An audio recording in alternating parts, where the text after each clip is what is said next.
frecuencia.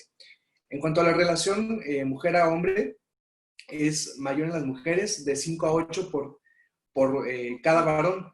Es más común en mujeres, sobre todo con un tamaño corporal pequeño al nacer, y durante la infancia esto va pues, repercutir en los valores de hormona tiroidea que tengan durante la vida adulta. En cuanto a las complicaciones, y en especial del mixedema, que es una complicación por hipotiroidismo severo, alcanza desde un 50 hasta más del 60% de mortalidad. Entonces sí, es una complicación grave. Y en cuanto a la prevalencia del hipotiroidismo subclínico, encontramos alrededor del 4.3%. En el año del 2002 se publicó un estudio donde hicieron un estudio a 13.344 pacientes que no tenían ninguna sintomatología relacionada con el hipotiroidismo y encontraron un hipotiroidismo en el 4.6%. De ellos, el 0.3% era un hipotiroidismo bien marcado y en el 4.3% pues era un hipotiroidismo subclínico. De esos pacientes también se encontró 1.3% con hipertiroidismo y encontraron en cuanto a las concentraciones séricas de anticuerpos antiperoxidasa, fueron altas en un 11%, es decir, encontraron datos de tiroiditis de Hashimoto en el 11% de estos pacientes que a pesar de que parecían no tener ninguna sintomatología tiroidea, pues encontraron estos anticuerpos elevados. También las concentraciones medias de TSH en suero fueron significativamente más bajas en población negra que en blancos y mexicoamericanos. Entonces es un factor también que podría influir. Entonces, pues en cuanto a eso, lo comento porque pues muchas veces el hipotiroidismo es una enfermedad que, pues para empezar, es muy prevalente, pero muchas veces no se encuentra diagnosticada o se encuentra subdiagnosticada. Y es en algo que pues debemos de tener siempre en mente, ya que la sintomatología del hipotiroidismo a veces no es muy florido. En cuanto a las hormonas tiroideas, pues las hormonas tiroideas van a ser muy importantes. En el suero vamos a encontrar T3 y T4. Y de este diagrama, pues no quiero que nos aprendamos pues todo la síntesis de las hormonas tiroideas, pero sí es importante conocer algunos conceptos. Aquí, de forma resumida, aquí hay un atrapamiento del yoduro en el folículo tiroideo. El folículo tiroideo va a ser la unidad funcional de la tiroides. En este epitelio es donde se van a generar un coloide en donde se van a estar secretando sustancias, por ejemplo, la tiroglobulina, que nos va a ayudar mediante la oxidación y la yodación a que se formen, gracias a diversos sustratos de aminoácidos, se estén generando las hormonas tiroideas. Aquí van a pasar dos cosas casi que al mismo tiempo. Las células foliculares van a atrapar iones de yoduro por transporte activo desde la sangre al citosol, usando un sodio importador. Entonces aquí va a ser importante que obviamente todos los sustratos que es desde el sodio hasta el yodo, pues se encuentren en buenas condiciones, si no se va a alterar la síntesis de las hormonas tiroideas. Para empezar, pues aquí el yodo pues va a ser un elemento pues indispensable para la generación de las hormonas tiroideas y gracias a que actualmente ya se encuentran mucho la presencia de yodo como aditivo en algunos alimentos y en especial en la sal. Creo que fue más o menos en el año 50 o 60 que ya prácticamente todas las sales vienen yodadas, porque eso pues genera pues que tengamos un sustrato de forma pues más o menos constante como el consumo de la sal, para que pues tengamos pues el sustrato mínimo de yodo para poder estar generando estas hormonas tiroideas. Entonces, mientras esto pasa, también va a haber una síntesis de la tiroglobulina, una proteína muy importante porque con esta vamos a finalmente tomar el sustrato para generar las enzimas, generar las hormonas, perdón. Aquí también las células foliculares van a estar atrapando yoduro y se va a estar sintetizando la tiroglobulina, que es una glicoproteína. En un tercer paso va a haber la oxidación del yoduro algunos aminoácidos de la tiroglobulina que se va a estar descomponiendo a como se vaya a estar necesitando, se van a ayudar y finalmente va a sufrir una oxidación, una pérdida de electrones y se va a estar conjugando para que, regresando nuevamente al citosol del epitelio del folículo, eh, se puedan generar la tiroxina y la triotironina. La triotironina sería la T3 y la T4, la tiroxina, ya con una segunda oxidación. Finalmente, la unión de el T1 y T2 va a formar la hormona tiroidea, que es la T4, y dos moléculas de T2 que se unen van a formar T3. Y si una molécula de T1 con T2 se une, pues van a formar T3. Vamos a encontrar a nivel sérico pues, concentraciones de T3 y T4. Es más fácil que nosotros podamos medir y tomar un valor de referencia el T4 porque es más activa a nivel sérico. Pero también T3 tiene un gran poder a nivel de metabolismo y como catalizador. Entonces, aquí también va a haber pinocitosis, digestión del coloide. Aquí lo importante en estos diversos pasos es que estos aminoácidos pues finalmente se van a estar reciclando y de acuerdo con las señales que estemos recibiendo por parte de la TSH, es como se va a estar generando por medio de un feedback negativo a requerimientos que nuestro cuerpo vaya a estar necesitando de las hormonas tiroideas. Entonces, nada más es para conocer un poquito la importancia del sustrato. Actualmente, como ya pues es rara que encontrar regiones endémicas donde haya deficiencia de yodo, ya sea por la alimentación o por cualquier cosa, es más frecuente ya encontrar estos hipotiroidismos por enfermedad de Hashimoto, ya sea pues por la misma enfermedad autoinmune, que es la enfermedad de Hashimoto, o que sea posablación después de tener una radioterapia o ya sea después de una tiroidectomía. La definición del hipotiroidismo es fácil, es una concentración plasmática baja de hormonas tiroideas. Aquí tendríamos que hablar del hipotiroidismo primario y secundario, y dentro del hipotiroidismo primario, pues hablar un poquito del hipotiroidismo subclínico. Aquí en el hipotiroidismo primario vamos a encontrar una TSH alta en el suero y baja tiroxina libre en el suero, es decir, la T4. Aquí lo que ocurre es que, obviamente, pues el centro regulador, que finalmente es el hipotálamo, que es el nivel más central donde podemos encontrar la regulación del TSH, aquí van a estar llegando las señales de las concentraciones de T3 y T4 que tengamos a nivel de la sangre. Entonces, aquí, cuando sea necesario, va a estar aumentando la TSH, que finalmente va a estimular la tiroides para producir T3 y T4. Entonces, al momento de tener un hipotiroidismo primario, es decir, que el problema esté en la glándula tiroides, no se va a estar secretando la suficiente cantidad de hormonas tiroideas. Por lo tanto, en este feedback negativo, tanto el hipotálamo como la TSH a nivel de la hipófisis van a estar detectando ese requerimiento y por lo tanto los niveles de TSH los vamos a encontrar elevados con niveles de hormona tiroidea disminuidos. Entonces es un clásico hipotiroidismo primario. Claro que también podemos encontrar el subclínico, donde vamos a encontrar concentraciones de T4 normal, pero una TSH elevada, es decir, está requiriendo niveles altos de TSH para alcanzar a una producción que nos lleve a niveles de T4 normales. Hablando de un hipotiroidismo secundario, pues ya sería por una estimulación inadecuada, por una insuficiente TSH a nivel hipotálamo o hipofisiario, y pues podría deberse a diversos problemas, es decir, a nivel central, por una cirugía, por algún tumor, por cualquier otra causa que esté a nivel, afectando en este eje más arriba, a nivel de la hipófisis y del hipotálamo.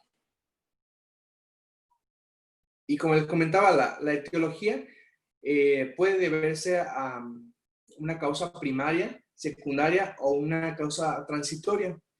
La primaria pues es la más frecuente y en cuanto a ella, el hipotiroidismo autoinmunitario, que es la tiroiditis de Hashimoto, eh, con una variante que es la tiroiditis atópica que puede entrar dentro de una tiroiditis de Hashimoto u otras variables, pues es la más frecuente, esta tiroiditis de Hashimoto. También la iatrógena por tratamiento con yodo radioactivo, el yodo 131, por una tiroidectomía total, subtotal, por irradiación al cuello por un tratamiento de linfoma o por un cáncer, el uso de fármacos, es decir, el exceso de yodo, que van a estar incluidos en algunos medios de contraste, inclusive en la amiodarona, en el hito, antitiroideos, el ácido P-aminosalicílico, el interferón alfa y otras citocinas como la aminoglutamina.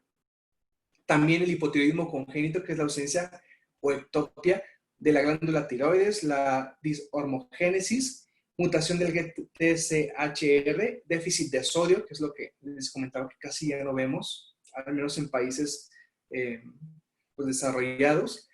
Trastornos infiltrativos como la amiloidosis, sarcoidosis, hemocromatosis, la esclerodermia, cistinosis, tiroiditis Riedel, la sobreexpresión de desjodinasa tipo 3 en el hemangioma infantil. El secundario, que puede ser por el hipopituitarismo, por tumores, cirugía, radiación hipofisiaria, déficit o inactividad aislada de TSH, tratamiento de bexaroteno y enfermedades hipotalámicas como tumores, traumatismos y trastornos infiltrativos, inclusive de forma idiopática. Sin embargo, también hay una variable que es el transitorio, que puede ser una tiroiditis silenciosa, como en la tiroiditis puerperal, que puede haber una baja de estas hormonas posterior al parto, una tiroiditis subaguda y también por la interrupción del tratamiento con tiroxina en pacientes que tengan la glándula tiroides intacta, es decir, que hayan dejado su tratamiento previo con levotiroxina. Y también por la administración de este yodo radioactivo o por una tiroidectomía para el manejo de la enfermedad de Graves. Como les comentaba, dentro de la etiología del hipotiroidismo, más que nada, pues hablando del primario, la causa autoinmune, hablando de la tiroiditis de Hashimoto, es alrededor de un 66%, 22% no registrados. Aquí les hablo de no registrados es porque, pues en el protocolo de estudio, cuando hay un hipotiroidismo primario clínicamente comprobado, pues a veces no es necesario hacer una biopsia o la determinación de anticuerpos antiperoxidasa para pues, pensar en una tiroiditis de Hashimoto. Si lo pensamos, pues cuántos pacientes con diagnóstico de hipotiroidismo se le han hecho anticuerpos antiperoxidasa, pues pocos, ¿no?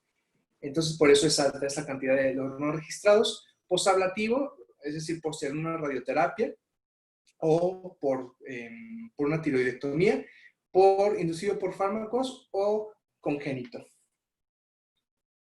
Hablando del hipotiroidismo primario, como les comentaba, en la tiroiditis de Hashimoto, esta se va a caracterizar por una insuficiencia tiroidea gradual, es decir, va a ser de forma crónica y puede presentarse con o sin bocio, y eso va a ser debido a una destrucción mediada por autoinmunidad, que implica la apoptosis de las células epiteliales, y vamos a encontrar dos formas principales, que es la tiroiditis autoinmune y la tiroiditis autoinmune atrófica, que a veces se le llama mixedema primario. Y la característica común es la infiltración linfocítica y destrucción folicular. Aquí, este es un folículo tiroideo y lo que podemos ver aquí señalado con moradito son células, son linfocitos. Entonces, esos linfocitos ahorita están teñidos y lo que es característico si hacemos un corte histológico es esta infiltración de linfocitos en el epitelio de la tiroides. Y a nivel bioquímico, pues vamos a encontrar anticuerpos antiperoxidasa y antitiroglobulina. Como les comentaba, es un curso clónico y vamos a encontrar TSH elevada, así como aumento de anticuerpos tiroideos a una tasa de un 5% al año aproximadamente. Es decir, esta enfermedad no se va a generar de la noche a la mañana, aunque sí puede haber algunos desencadenantes o algunos factores que aumenten la velocidad en que se manifieste esta enfermedad. Y se cree que la causa de esta enfermedad es una combinación entre la susceptibilidad genética y factores ambientales. En cuanto a los mecanismos de inmunidad que se han propuesto, todavía no se conoce a un 100% de estos mecanismos, pero en cuanto a ellos, el mimetismo, ¿cómo se llama? Mimetismo molecular, también la expresión del HLA, de los antígenos HLA, y que sea por factores ambientales, por causas precipitantes, y que puede estar ligado a una susceptibilidad genética, un daño tiroideo por infección, radiación o drogas, el estrés, esteroides sexuales, el embarazo y fetal, microquimerismo fetal y el uso de yodo.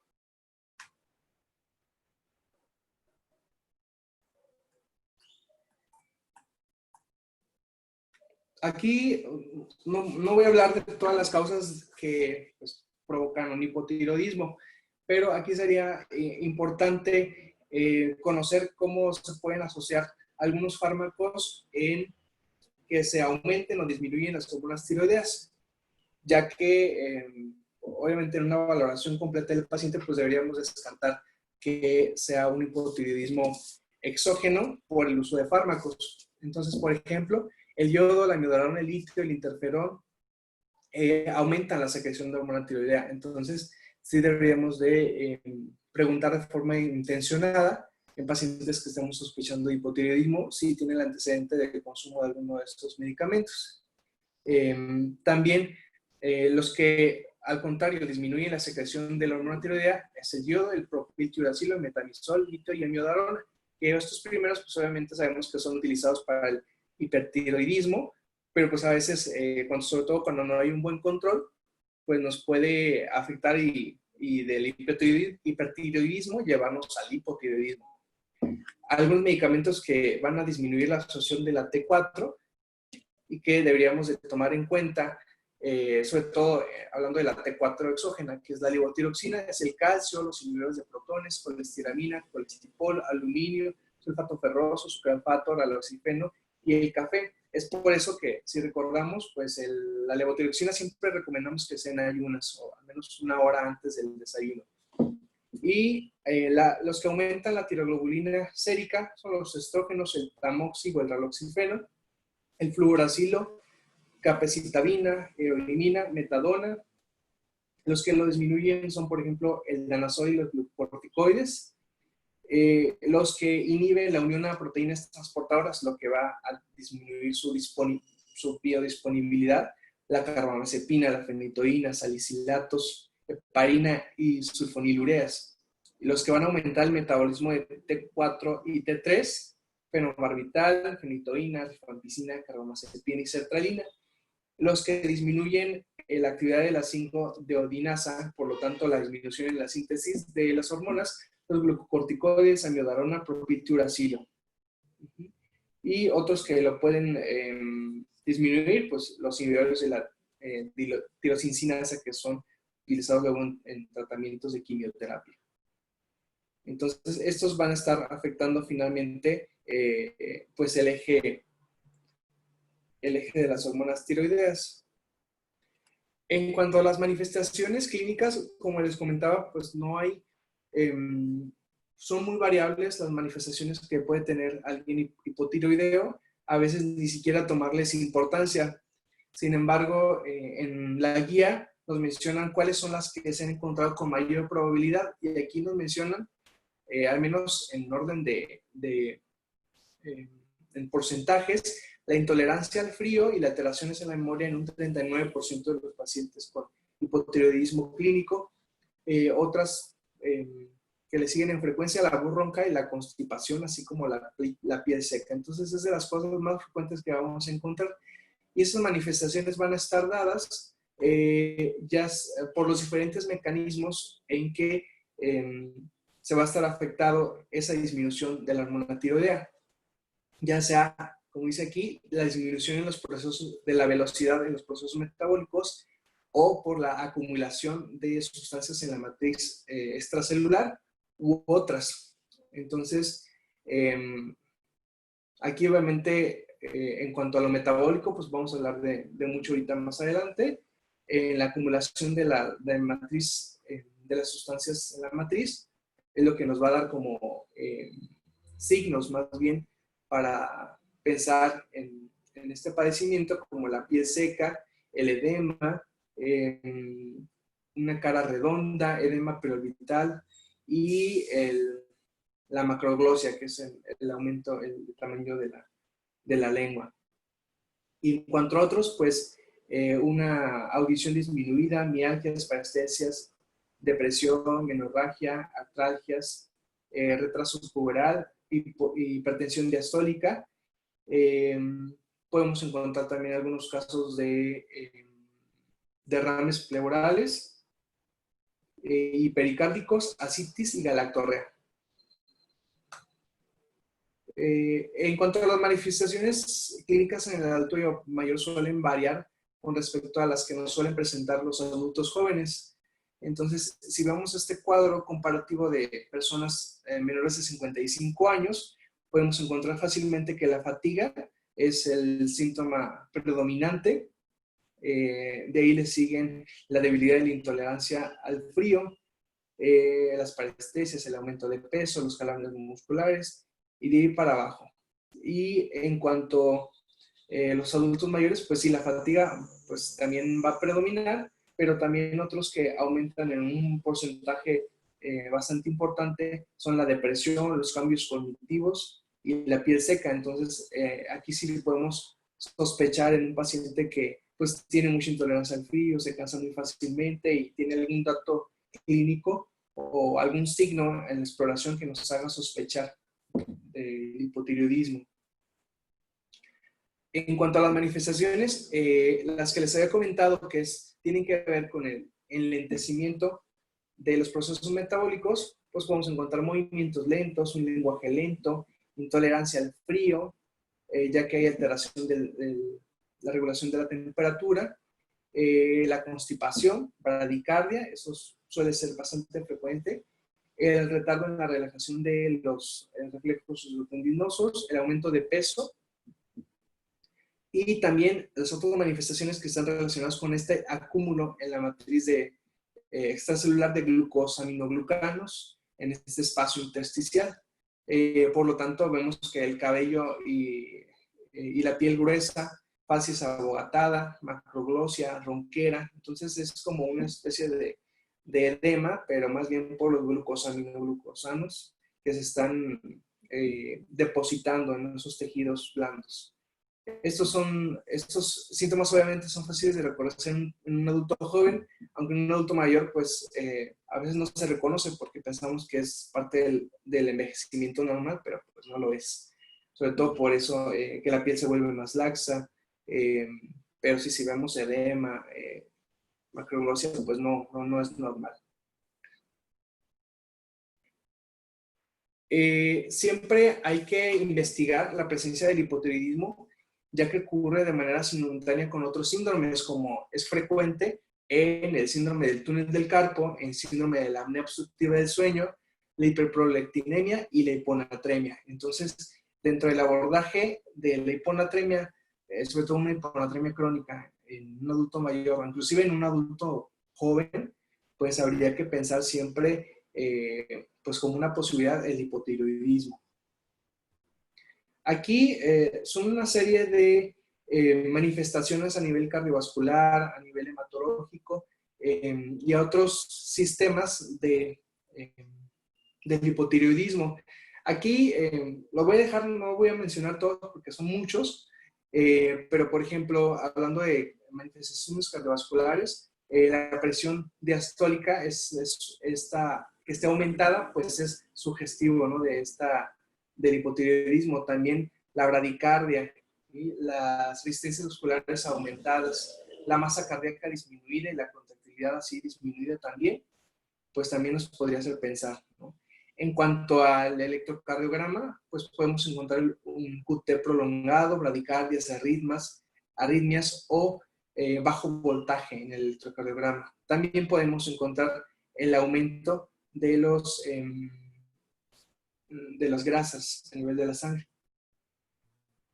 A nivel hematológico, pues el hematocrito también disminuye y el volumen corpuscular medio también puede estar normal o incluso incrementado por deficiencia de la vitamina B12.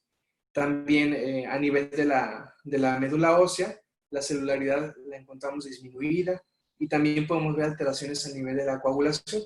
Entonces, en un abordaje de una trombofilia, pues también tendríamos que descartar que esté interfiriendo ahí las hormonas tiroideas.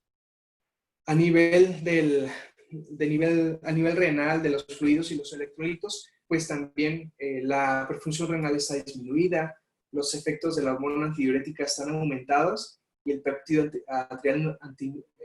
natriurético y el sistema renina-angiotensina-aldosterona está disminuido. El sodio, como les comentaba, es frecuente la hiponatremia. El boom y la creatinina pueden estar normal o aumentadas y la tasa de filtrado pues puede estar disminuida, perdón. En cuanto a los efectos pulmonares, pues el control de la respuesta ventilatoria en cuanto a la respuesta a la hipoxia, pues también se encuentra disminuida, es decir, a veces encontramos pacientes con hipoxia, pues que no hay pues ninguna sintomatología, o que a pesar de tener hipoxia no aumenta la frecuencia respiratoria, como alguien respondería de forma natural, ¿verdad?, a la hipoxia o a la hipercapnia. La disminución de los músculos respiratorios, apnea del sueño, el volumen pulmonar disminuido.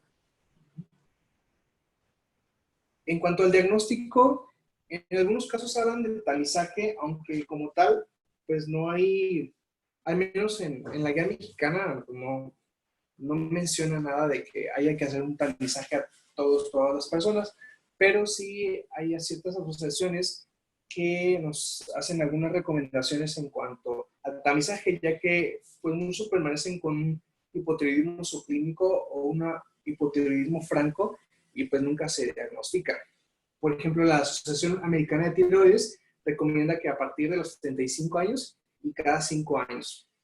La Canadian Task Force, vigilancia estrecha en caso de síntomas inespecíficos en mujeres posmenopáusicas, ya que sí es frecuente el hipotiroidismo puerperal.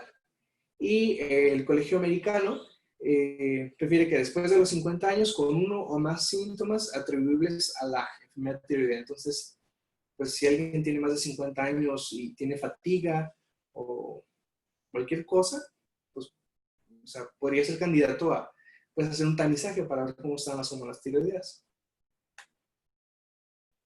En cuanto al interrogatorio, pues hay que buscar signos y síntomas sugestivos que orienten el diagnóstico. Hacer una correcta anamnesis buscando historial de tratamiento con yodo radioactivo o tiroidectomía, fármacos que afecten la síntesis o función de las hormonas tiroideas, como les comenté los fármacos previamente, antecedentes de deficiencia o exceso de yodo.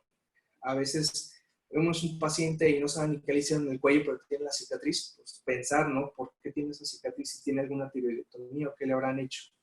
Si hay un crecimiento tiroideo, si hay bocio, si hay condiciones clínicas o factores de riesgo, por ejemplo, si esta persona tiene algún familiar directo con una enfermedad tiroidea autoinmune, por ejemplo, que tengan familiares con nódulos tiroideos o que hayan tenido ¿me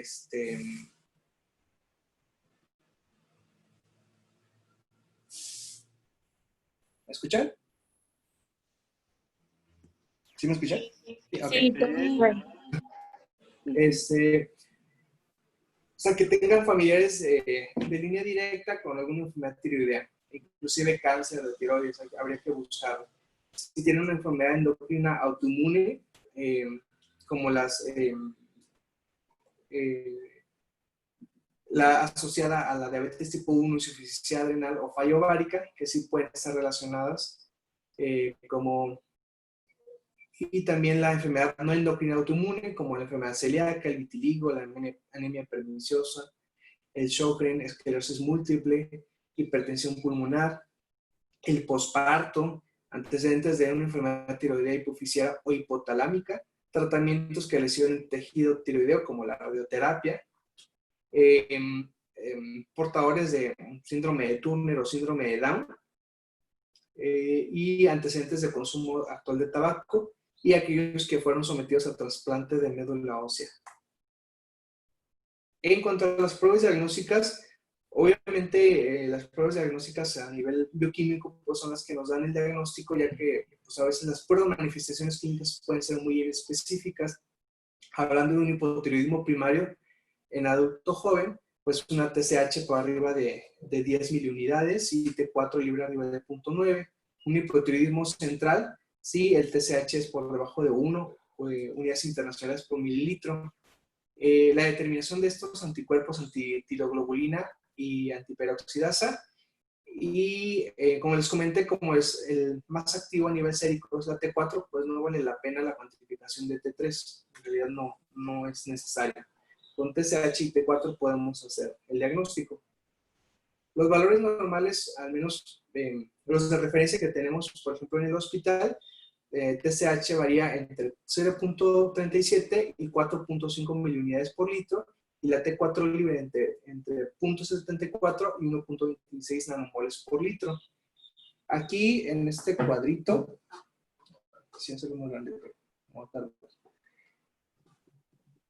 como les comentaba, hay un feedback negativo en este eje hipófisis, glándula de tiroides. Entonces, en una condición normal, pues obviamente TSH y T4 van a estar normales. En el hipotiroidismo primario, que es el que comentaba, pues la TSH va a estar alta, queriendo compensar esa baja de T4 por una disminución en la secreción a nivel primario, es decir, en la glándula. Y secundario es porque la producción desde acá arriba pues viene disminuida, entonces obviamente vamos a encontrar bajos ambos niveles. En el adulto mayor, las curvas de distribución de TSH se van a ajustar de acuerdo a la edad, ya que hay ciertos cambios anatómicos y fisiológicos que alteran los niveles de TSH. Esto en pacientes con anticuerpos antiperoxidasa negativos, es decir, no que necesariamente tengan una tiroiditis de Hashimoto, sino que simplemente por el paso de la edad y los cambios fisiológicos, pues va aumentando esta TSH, ya que aumenta la vida plasmática y aumenta también la disminución en la reabsorción y el consumo y depósito en tejidos periféricos. Entonces, se considera que pacientes entre 50 y 59 años, el límite superior puede estar en 4.2, de 60 a 69 4.7, de 70 a 79 5.6 y arriba de 80 años 6.3, y ya se considera en realidad un hipotiroidismo cuando estos niveles de TSH son iguales o mayores a 10 miliunidades por litro. Estos valores los tomaron en cuenta gracias a una encuesta pues, internacional que se utilizó para saber pues, cuáles son los valores normales en una persona con estos anticuerpos negativos, es decir, que no tienen una enfermedad como tal en la tiroides, sino que son cambios por la edad. Si vamos a esta curvita, pues más o menos nos marca como un adulto joven, generalmente pues el valor ronda el límite superior en el 4 de TSH, pero entre los 70 y 90 años llega hasta 5.6 y hasta entre 6 y 7 en pacientes ya muy grandes, entre 80 y 90 años. Estos cambios pues, se van a dar pues, precisamente por estos cambios anatómicos. Hay una atrofia progresiva, una fibrosis, puede haber infiltración linfática, aumento del tejido adiposo y disminución del tejido folicular y del coloide. Y pueden aparecer inclusive autoanticuerpos séricos tiroideos y no necesariamente tener la enfermedad de Hashimoto. Esto en relación con un hipotiroidismo subclínico de tipo autoinmune y generalmente se puede encontrar en mujeres arriba de 60 años hasta en un 20% de ellas. También hay cambios fisiológicos, ya que disminuyen los niveles de sodio y disminuye inclusive la ingesta por la restricción dietética de la sal, por las interacciones farmacológicas. También disminuye la absorción del yodo en la tiroides. También la exposición tóxica a especies reactivas de oxígeno puede ocasionar un estrés oxidativo y daño crónico a nivel de la tiroides. Y estas, como consumen mucho oxígeno, estos pueden generar estas especies reactivas de oxígeno que dañen el DNA, ¿no? Entonces, sí, estos cambios pueden asociarse a estas modificaciones en el TSH y pues en la fisiología de nivel tiroidal de los adultos mayores. En cuanto al tratamiento de sustitución, ahí la guía nos maneja diferentes opciones. La levotiroxina como monoterapia, la liotironina, esta sería la T4 y la liotironina la T3 exógenas como monoterapia o una combinación de ambas. Aquí la que se recomienda, la más recomendada es la levotiroxina. Hablando de la liotironina, que es la T3, pues se sabe que tiene mayores efectos cardiovascular, mayores efectos a nivel óseo y una semivida corta. Por lo tanto, pues se tiene que consumir varias veces al día la liotironina y en realidad no ha mostrado que sea superior a la levotiroxina. Inclusive se pensaba en un inicio que tenía un mayor beneficio sobre el peso y los niveles de grasas en la sangre. Sin embargo, ya en estudios pues más metaanálisis y todo lo que han estudiado, pues han visto que en realidad pues no hay un beneficio mayor y por lo tanto recomiendan la levotiroxina como monoterapia. Si se utiliza como terapia combinada, pues en realidad no se ha visto un beneficio en el control del peso, la lipemia y síntomas comparados con la liotironina sola. Por lo tanto, pues se considera pues superior a la levotiroxina porque aparte de tener una semivida más larga, pues es más fácil el control en el sentido de nada más es una tableta al día y tenemos pautas muy específicas para la dosificación. En cuanto a la levotiroxina, pues encontramos diversas presentaciones desde 25 microgramos hasta 200 microgramos. Eutirox es la marca más conocida y aquí la podemos encontrar de 88, 112, 137 microgramos. Pero pues hay muchas marcas. Aquí habría que considerar la comorbilidad cardiovascular, ya que como efectos secundarios de la levotiroxina puede haber taquicardia, arritmias cardíacas, angina, nerviosismo, insomnio, temblor y pérdida de peso. Entonces, en los que no tienen comorbilidad cardíaca, pues sí podemos iniciar la levotiroxina de 1.6 a 1.8 microgramos kilogramo día. Entonces, una paciente de 45 años que pesa 80 kilos, pues si le iniciamos a 1.6 le tocarían 128 microgramos día. Generalmente pues, se va escalando.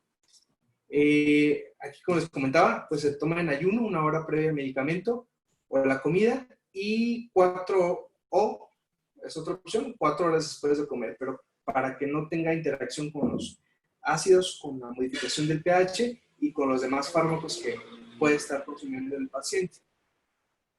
En el adulto mayor se sabe que él es más susceptible a las dosis altas, ya que hay deyodación de levotiroxina a T3 en tejidos periféricos, ya que pues, es más liposoluble y hay bastante pues, grasa en los tejidos periféricos en el adulto mayor. Entonces habría que considerarlo porque hay que iniciar con dosis bajas. Aquí, en mayores de 65 años con enfermedad cardíaca, se recomienda iniciar de 12.5 microgramos día e incrementos iguales cada 2 semanas. Y se puede iniciar con 25 microgramos, con incremento inicial de 25, y a partir de ya llegar a 75, iniciar con incrementos de 12.5 cada 2 semanas hasta llegar a la meta. Y la dosis de sustitución completa generalmente debe ser menor a 1.6 microgramos kilogramo día, o sea, como dosis tope. Aquí vale la pena pues hablar un poquito del hipotiroidismo subclínico. Entonces, aquí la TSH vamos a encontrarla discretamente elevada, pero una T4 normal. Se dice que esta se presenta en un 10% de los adultos mayores de 65 años y es más común en mujeres. Esto puede estar relacionado con los anticuerpos antitiroides peróxidas, es decir, con la enfermedad de Hashimoto, y los datos clínicos que nos podrían presentar, sin dar datos muy floridos, es la hipercolesterolemia, la disminución de resistencias vasculares, la disminución de la contractilidad cardíaca, una marcha más rápida y función física que los eutiroideos. Entonces, de estos pacientes subclínicos, en un estado subclínico, se dice que el 50% van a revertir y van a ser eutiroideos en un futuro, pero el 20% progresan a un hipotiroidismo. Entonces, estos van a requerir vigilancia y hay ciertas pautas que podemos seguir en caso de encontrarnos un paciente con datos de un hipotiroidismo subclínico, es decir, cuándo se va a medicar y cuándo no. Aquí en esta tablita es muy sencilla en cuanto al el abordaje de este hipotiroidismo subclínico. Entonces, primero pues vamos a encontrar el TSH alta y la T4 normal. Entonces, si se encuentra, aquí nos recomiendan que si encontramos esta elevación de TSH con T4 normal, que se verifique ese nivel entre 1 a 3 meses, es decir, corroborar el diagnóstico. Y en caso de que los niveles de TSH sean mayores a 15, pues hacer un nuevo control en 1 o 2 semanas, es decir, más pronto, porque si nos retrasamos más en el diagnóstico, pues estamos retrasando algo que probablemente sea inevitable, porque este paciente con TSH de 15 probablemente vaya a brincar a un hipotiroidismo clínico. Entonces, aquí lo que se recomienda en cuanto a pacientes de 65 años, aquí son valores normales, y aquí ya cuando tiene entre 4.5 y 6.9 de TSH, pues confirma el diagnóstico de enfermedad de Hashimoto y tomar anticuerpos antiperoxidasa, un control anual y considerar el tratamiento en pacientes que tengan síntomas, que estén positivos a los anticuerpos, que estén aumentando constantemente estos niveles de TSH, que, por ejemplo, sea una mujer y que tenga planes de embarazo en un futuro, pues, mediato, tal vez no a corto tiempo, pero en 1 año o 2 años se quiere embarazar, entonces sí sería recomendado iniciar el tratamiento. En caso de pacientes arriba de 65 años, pues no se recomienda el tratamiento si la TSH se encuentra en estos niveles. Y entre 7 y 9.9, aquí sí hay que tratarlos en pacientes menores de 65 para reducir el riesgo cardiovascular y solamente en casos de que haya riesgo cardiovascular elevado en pacientes de 65, pues considerar el tratamiento con levotiroxina, obviamente tomando en cuenta pues el padecimiento cardíaco. Y arriba de 10, generalmente, pues sí se recomienda ya la terapia de sustitución, ya que estos pacientes arriba de 10 del TSH pues tienen mayor riesgo de progresión a un hipotiroidismo clínico, falla cardíaca, enfermedad coronaria y aumento de la mortalidad cardiovascular. Aquí habría que hacernos pues 3 preguntas, sobre todo en el paciente donde encontramos niveles arriba de 7. Y aquí el paciente tiene síntomas atribuibles a la enfermedad, pues si tiene síntomas, pues habría que iniciar el tratamiento. Si hay un involucro de un órgano o sistema de morbilidad potencial, es decir, tienen falla cardíaca, pues hay que iniciar su tratamiento. Y si el tratamiento benéfico y de bajo riesgo, es decir, si un paciente probablemente no tiene quien tiene demencia y no tiene un familiar que le esté ayudando con las dosis y que se puede tomar más tabletas, o que tiene una edad muy avanzada y en realidad pues no hay una sobrevida importante que le pueda generar, pues tal vez no sería considerado iniciar el tratamiento. Se han hecho estudios en cuanto a las hormonas tiroideas y la cognición. El estudio grande de Framingham trató de relacionar el TSH sérico y riesgo para el desarrollo de enfermedad del Alzheimer. de Alzheimer y encontraron en mujeres en, ¿cómo decirlo? Como los polos. Entre las mujeres con niveles más bajos y más altos de TSH encontraron un mayor riesgo para enfermedad de Alzheimer, pero no un riesgo aumentado en hombres. Entonces, en realidad, pues no dio muchos datos de que pudieran relacionar estos hipotiroidismo con la cognición. Obviamente, pues en un bebé, pues iba a ser importante, porque hablaríamos de cretinismo, pero en el adulto mayor, pues siguen haciendo estudios. Y hay un estudio longitudinal también de Framingham que valoró 1.077 adultos mayores entre 60 y 90 años, donde no hubo relación en niveles de TSH con la atrofia hipocampal o desarrollo de enfermedad del Alzheimer. Y pues aquí, pues la terapia de reemplazo indicada fue arriba de 1 miliunidad. Y aquí habría que considerar el inicio de la terapia de reemplazo a nivel de datos de falla de algún problema cardiovascular o que esté relacionado con el hipotiroidismo subclínico. Lo que la mayoría de estos estudios sugieren es que faltan más estudios para poder relacionar realmente, pues, qué tanto de relación hay entre el control de las hormonas tiroideas y la cognición. Aquí es un artículo clásico del hipotiroidismo en el adulto mayor, quién debe ser tratado y cómo, de Valeria Casolaro, que salió en el Journal de la Sociedad de Endocrinología del 2018. Y aquí nos resume pues más o menos como la otra tablita, qué es lo que debemos hacer de acuerdo con los niveles séricos de TSH y con la edad del paciente. La mayoría pues requieren solamente observación, solamente considerando niveles altos por arriba de 10, pues sí requerir el tratamiento. Aquí hay algunos, cuando lo lean, pues para ver como qué consideraciones especiales habría que tener en cada grupo.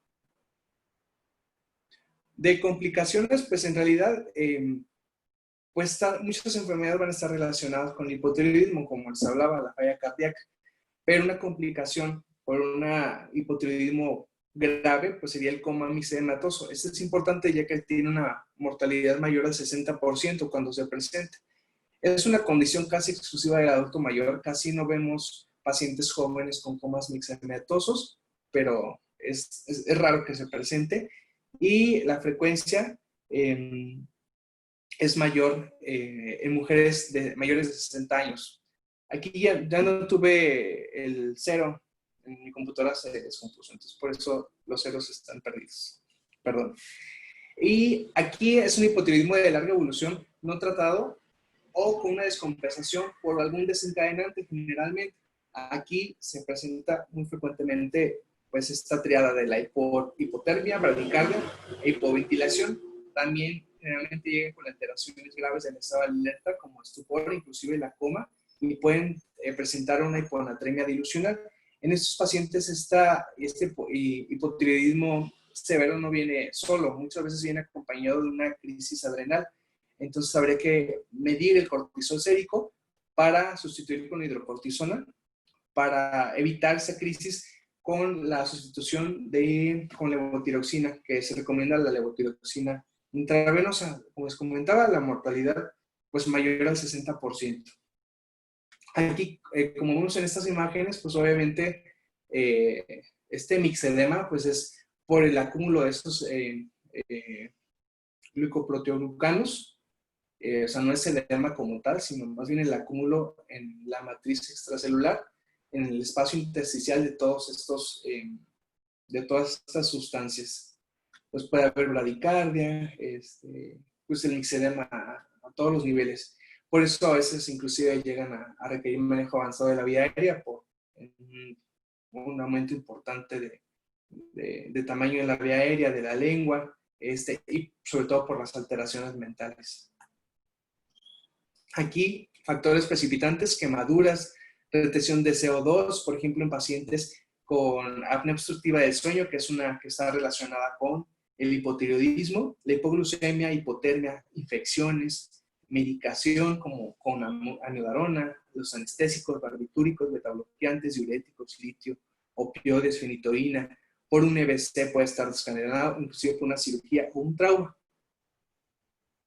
Y las intervenciones, pues son principalmente el control de la vía aérea, la reanimación hídrica, completar el diagnóstico con una VH completa, el panel metabólico básico, TSH y T4, los niveles, cultivos de cualquier foco que podamos sospechar, también una punción lumbar, el electrocardiograma, radiografía de tórax, la tomografía de cráneo, el ecocardiograma, y aquí nos sugiere una medicación de levotiroxina de 100 a 500 microgramos IV y después una dosis de mantenimiento de 50 a 100 diarios.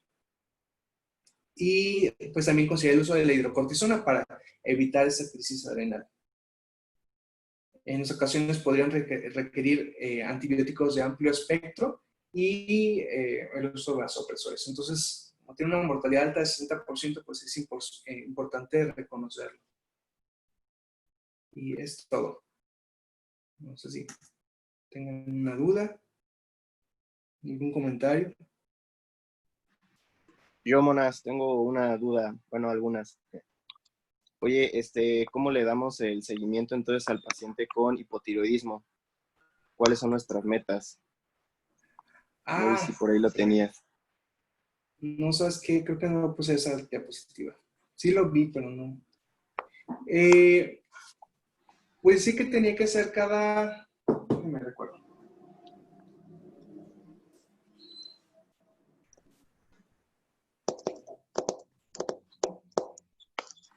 Creo que no te lo puse, pero en el subclínico. Bueno, acá viene muy abajito. Uh-huh.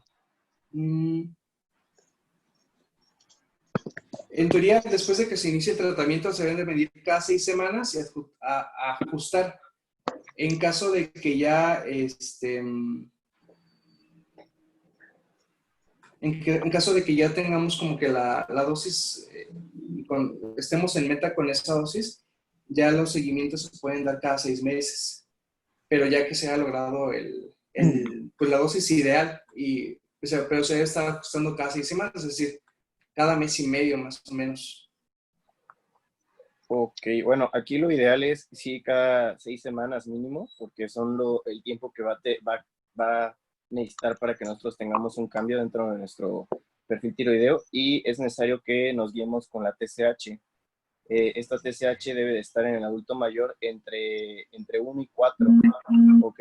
Porque si nos fuéramos a parámetros de más jóvenes, ellos van desde 0.5. Entonces, en nuestro adulto mayor hay que tenerlo entre 1 y 4 para evitar mayor riesgo de riesgos cardiovasculares. Cuando tenemos pacientes que a lo mejor pues lo tenemos en 0.5, pues pensaríamos que está bien sustituido, ¿no? Porque es una de las metas que nos ponen lata, pero en el adulto mayor tiene más riesgo de desarrollar algún tipo de arritmia, entre ellos fibrilación auricular o alguna taquiarritmia de algún otro tipo. Entonces hay que tener mucho cuidado con el sobretratamiento con hormona tiroidea. Otra de las situaciones que también hay que tener bastante cuidado es, bueno, cuando el paciente está hospitalizado. De hecho, pues no es muy recomendable realizar este perfil tiroideo en pacientes que, pues a lo mejor nos sospechamos un coma mixedematoso que simplemente llegó por un choque séptico y pues queremos abordar para ver si tiene hipotiroidismo el paciente, pero pues como ya estuvo ante un estrés agudo, se va a modificar ese perfil tiroideo. Vamos a tener una disminución de la TSH o puede quedarse normal y una disminución de las hormonas tiroideas, excepto de la T3 reversa, ¿no? Que sería algo que se conoce como el eutiroideo enfermo. Entonces, cuando tengamos pacientes que hayan estado bajo un estrés agudo muy severo, pues no es muy recomendable hacer durante la hospitalización el perfil tiroideo, ¿no? Para que si nosotros sospechamos o queremos abordar otra situación. En caso de que a lo mejor sea un coma mixedematoso o sea alguna otra situación relacionada con la tiroides, pues ahí sería necesario realizar el estudio. Y pues las cifras, bueno, la cantidad de levotiroxina con la que se debe de iniciar, pues nosotros lo debemos de iniciar entre 0.25 y 0.5 microgramos kilo día. Eso es lo que, así es como lo debemos de hacer el cálculo. O sea, en muchas ya te viene que iniciar con 50 o iniciar con 25, que si nosotros iniciamos con 0.25 o 0.5, pues más o menos nos va a dar eso. En caso de que el paciente sea frágil o que tenga múltiple riesgo cardiovascular, hay algunos estudios que te dicen que incluso si es adulto mayor, pero no tiene ningún factor de riesgo cardiovascular, lo podemos iniciar a dosis plena, ¿no? Pero bueno, a lo mejor por irnos muy cautelosos, podemos iniciar con esto de 0.5 microgramos. Y nada, es otra observación, hay pautas, o sea, generalmente la tomamos todos los días la levotiroxina. Hay un estudio hicieron en el cual vieron que a los pacientes que, por ejemplo, tenían algún deterioro neurocognitivo, tenían algún trastorno de glutorio que no pudieran, que se les complicara estar tomando todos los días a lo mejor la levotiroxina o la falta de red de apoyo, se les podía dar incluso la dosis acumulada en 2 tomas. Es decir, que si en toda una semana le tocaban 1000 microgramos, lo dividieras en 2 dosis y por toma le dieras 500, ¿no? Es un ejemplo. Entonces, nada más son como las observaciones que habría, y por ahí hay algunas otras, pero bueno, no sé si alguien más quiere agregar. Pero no estás enojado, ¿verdad, Carlitos? No estoy enojado para nada. Está bien. No, es muy buena las observaciones que hiciste. Porque es parte fundamental precisamente tener una guía, no solamente del inicio y la dosis ideal, como lo dices, Jorgito, sino cuál es la meta. Porque no todos los pacientes requieren la dosis ideal, a veces con menos, se controlan. Y no todos los pacientes con la dosis ideal es suficiente, porque tienen algo que se le llama la resistencia periférica. Y entonces hay pacientes que requieren mucho más cantidad que la ideal. Por ahí yo tuve al menos 3 pacientes que ya tenían 350 microgramos, estaba a 3, y seguían hipotiroideos. Y dices, órale, ¿y ahora qué hago, no? Entonces son pacientes que tienen problemas de conversión habitualmente, y que puede ser por la interacción con otros fármacos, puede ser por problemas en ellos de conversión, algo muy enzimático, sí, muy mitocondrial, diría José Juan. Pero que bueno, entonces debemos tener siempre en mente eso, y siempre la escalada es bien importante. La opción de dar tratamiento se complica un poquito. Mencionaste el Eutirox como, ahora sí que la más conocida, la más famosa, que tiene desde 12.5 en adelante, tiene presentaciones de 12.5. Entonces, son un montón de presentaciones, pero no le vas a pedir que se compre una cajita de esta, una cajita de la otra. ¿Por qué? Porque si han visto la tabletita, es bien chiquitita. Si tú le pides a alguien que parta la tableta en 4, la de 100 microgramos, si la han visto, es pequeñita. Y si la parten en 4, doctores, que me estoy comiendo un polvito nada más, ¿no? O sea, se hace polvo. Hay una que se llama Caret, que viene como una tabletita larga, que ya está subdividida en 4 partes. Es más o menos, digo, también se llega a partir mal, pero es más o menos más fácil de usar. Y también tiene presentaciones, estaba de 25 en 25. 25, 50, 75, 100, 125, 150, 175 y 200. Y puedes hacer la subdivisión un poquito más fácil. Ya cuando encontraste la dosis adecuada para el paciente que te lo lleva a un buen control clínico y bioquímico, entonces ya si le dices o se compra la tableta específica de esa o del Eutirox, que es más fácil de tomar ya en una tabletita.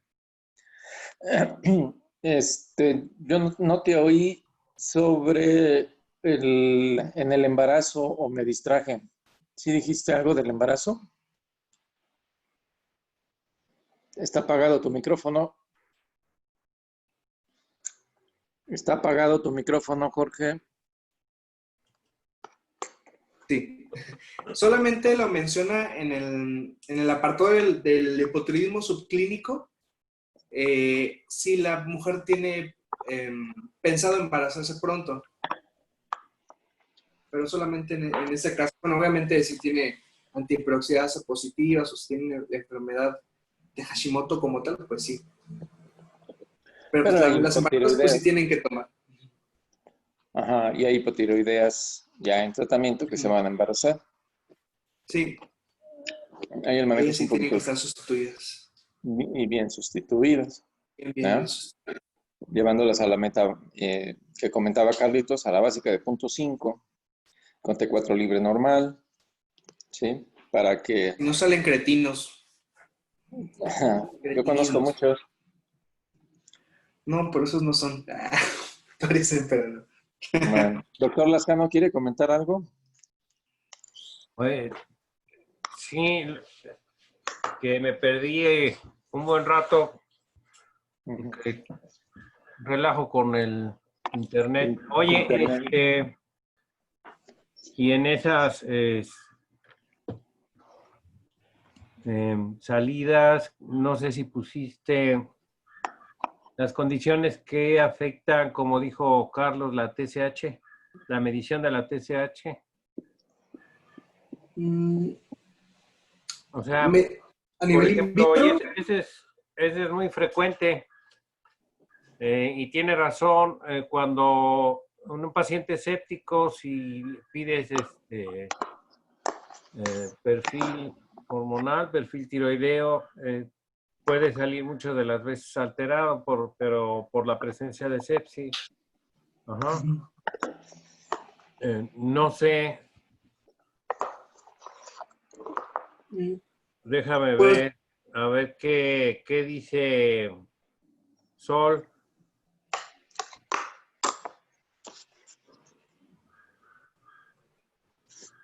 o Fátima o Jessica. Es lo que decía, lo que comentaba Ajá. Carlos sobre Entonces el síntoma. pregúntales para que no se estén durmiendo. Ya quiere contestar por ahí Como Fátima, sí, quién doctor. sabe qué están haciendo, porque ya saben, entra a la clase, apagan el micrófono, apagan el video y bye bye. A ver, pregúntales, ¿qué fármacos alteran la función tiroidea? Que eso es muy importante, ¿no? ¿Lo pusiste? Sí, sí, sí lo comenté. A ver, O sea, de los más comunes en el adulto mayor, pues muchos están con ahí está, amiodarona. ahí está. Mire, ¿cuál es el más frecuente?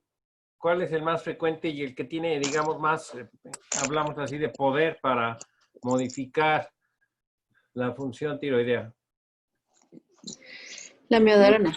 La amiodarona. Ajá, la amiodarona. Justamente, fíjate, hace unos 2 días estaba viendo una paciente de 75 años con una fibrilación auricular que la están tratando en el ISSSTE, pero traía 130. Y luego dije, bueno, ¿por qué está tan rápido? Le estaban dando una tableta entera de amiodarona cada 24 horas. Y resulta que la TSH que medimos estaba en 0.005, curiosamente, ¿no? hizo Espero el hiper. que nada más con el retiro de la amiodarona, en fin, el cambio de antiarrítmico y bueno, estas cosas. Y hace una semana vi a otra paciente también como de 77 años, muy delgadita. También tomando dosis alta de amiodarona, tomaba una tableta un día y luego le dijo el cardiólogo que tomara la mitad del otro día, así de manera alterna. Entonces, también con fibrilación auricular, pero ella tenía una frecuencia también rápida de 120 y la TSH, curiosamente, estaba en 50. O sea, la TSH que le tomé estaba en 50. ¿Cómo pudieran explicar ustedes esta diferencia entre ambas? Yo, ¿Eh? yo, Sí, sí, Pablo. bueno, había leído que la miodarona se asociaba más a tirotoxicosis en pacientes masculinos y y a hipotiroidismo en pacientes femeninos. Pero en los pacientes femeninos que tenían el hipotiroidismo era porque ya tenían una enfermedad de Hashimoto previa. Y, ajá. Y de los pacientes masculinos, porque tenía 75 microgramos, creo, por cada 200 o sea, 75 microgramos de yodo por cada 200. Ok. Por ejemplo, piensen en la paciente, en la segunda paciente, en el segundo caso, 75 años, delgada, con fibrilación auricular, frecuencia en 120 y con TSH de 50. Tomando amiodarona, una al día. ¿Quién levanta la mano? A ver, le toca a Leida.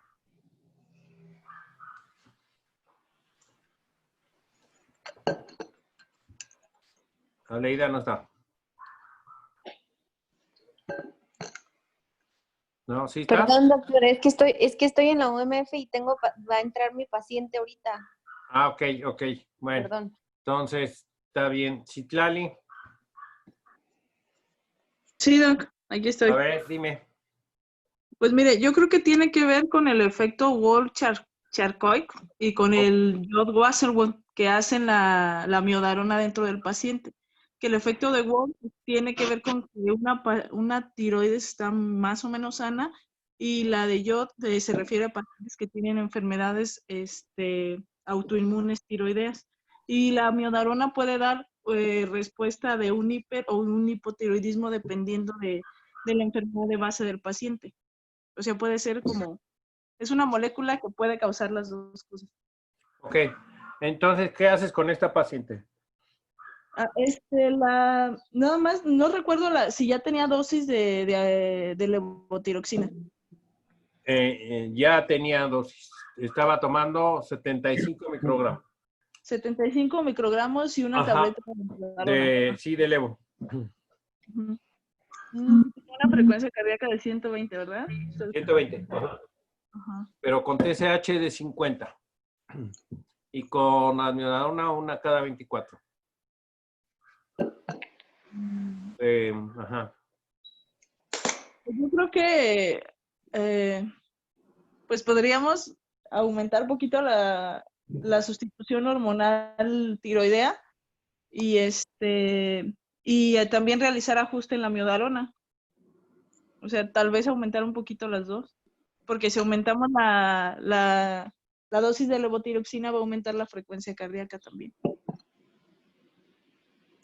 Ajá. ¿Han visto pacientes con dosis altas de levotiroxina, 100, 125 y bradicardia? No, yo no. Sí puede haber, ¿no? Sí se pueden presentar así. Bien, Jorge, a ver, le suspendes la amiodarona, le aumentas como dice Citlali, la levotiroxina, ¿y qué otra cosa? Como dice Carlos, le puedes pedir la TSH en una semana, en 2 semanas, en 3 semanas, en 5 semanas o en 6 semanas. Pues es que y tendría que agregar algo para bajar el ritmo, ¿no? Bueno. Pues sí, agregaría pues consideraría el betabloqueante. Eso es, para pensar en el ritmo está alto. ¿Le darías propa o le darías metoprolol? Yo creo que metoprolol. ¿O le darías, ajá, dime. Sí, le dejaría el metoprolol, pues empezando con dosis bajitas. ¿Más o menos? Pues 50 cada 12. Primero. O sea, media tableta cada 12. Bueno, primero 50 cada 24. Y después, si no, entonces le podrías dar un cuarto de tableta de 100 cada 12. Ajá. Ok, bueno, bien. Bueno, pudieras empezar, ¿sí? Si se puede controlar para tratarlo de la FA, ¿no? Y algunos, ajá. Y entonces la dosis de levo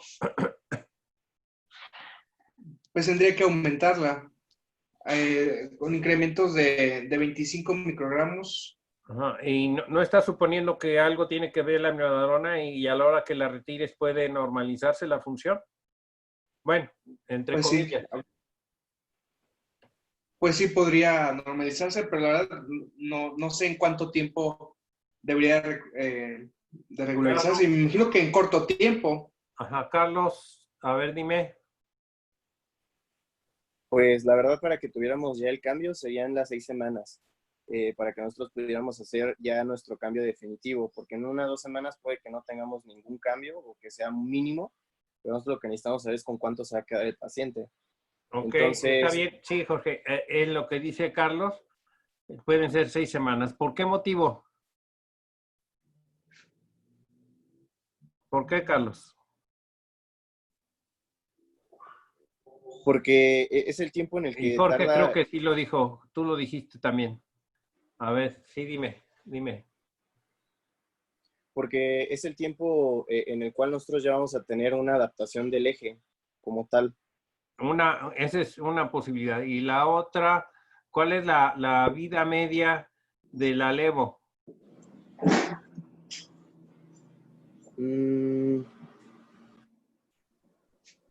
Nada más cada 24, ¿no? Ajá. Entonces, ¿tendrá que ver con la vida media o como dice él, con el eje? ¿O con qué tiene que ver?